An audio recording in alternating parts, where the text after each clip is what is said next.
Hey, I want you to continue to think about how life is better connected, that God created us for connection. And we talked about some hindrances, things that we do that hinder our connection, that are killing our relationships. One, we talked about condemnation, that condemnation will kill your relationship. If you didn't get a chance to watch that video, go to the YouTube channel. I believe it'll encourage you to get rid of condemnation, not only in your relationships, but even in your own life. Secondly, chaos is hindering our relationships. This video will encourage you to think about how chaos is hindering your relationships and try your best to allow God to remove the chaos in your life. Thirdly, what is hindering our relationships is criteria, conditions. We put conditions on people, on ourselves, and even in the moment of trying to connect with God and with people.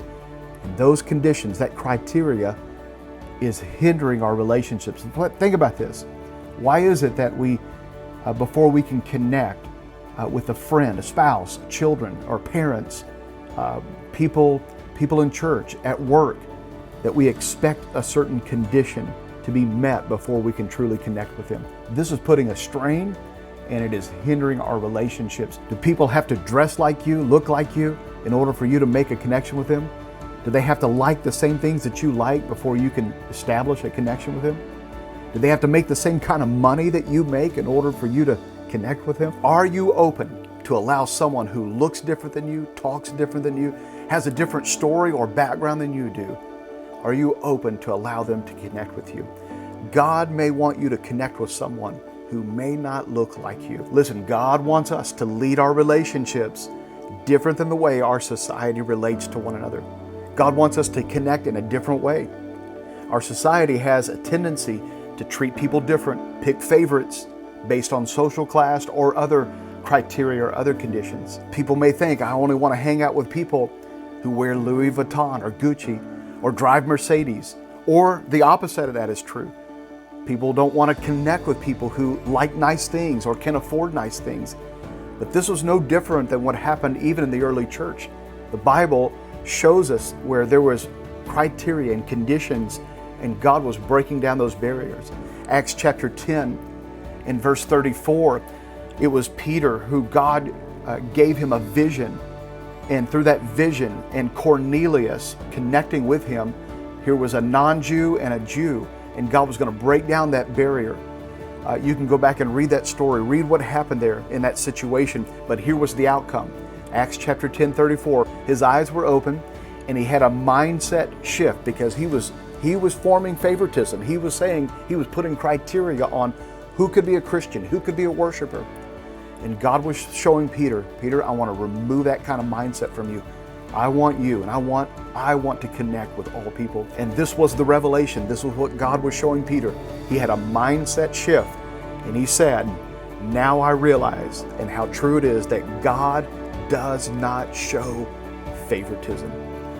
Listen, why is it that we still have favoritism today? We still have conditions, even the way we connect with God. God did away with the requirements of worship, the requirements and the criteria and the conditions in order to connect with Him and to connect with one another.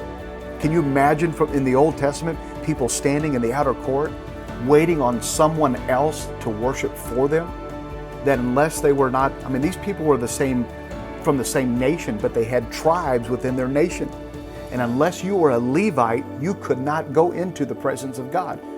And if you were not a Levite, you had to rely on a Levite to go in and talk to God for you, on your behalf, offer sacrifices for you, to ask God for forgiveness for you. And God said, I'm doing away with all of that favoritism, all of that criteria, all of those conditions. I'm sending you my son, Jesus, and He's going to eliminate and break down those preconceived ideas, preconceived conditions and the criteria. Here's what God's saying, I want to connect with everyone. Why is it that we still have a hard time understanding that we put conditions? Have you ever been in a service and said, they didn't sing my song, and so I just couldn't connect with God? Well, if they would just sing this, I could connect. Or you hear, man, the preacher really, something he said, just really, I could feel God.